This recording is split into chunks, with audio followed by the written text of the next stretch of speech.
बेटा मैं बेवा औरत है, मेरा कोई पुत्र नहीं गा, औलाद नहीं है, मैं बीमार रहती हूँ, मेरा गला बंद है, साल हो गए मेरा गला सही नहीं हो रहा। एक कमरा मैंने किसी ने दिता है छोटा जिहा, उत्थे मैं रहनी है, वो भी बेचारे मैनू रोटी पानी को भैन भरा दे देंदा, मेरे को इन्ना सहारा नहीं कि मैं गले का इलाज करा ला। साल हो गए मेरा गला खराब है, मेरे को लाने मुसैल थी कि मैनू सही करा ला।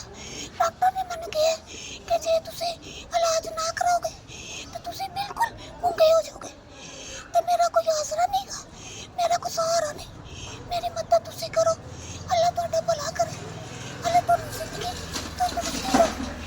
मैं बेआसरा तो तुसी मेरी मदद करो कि मैं इलाज करा ला।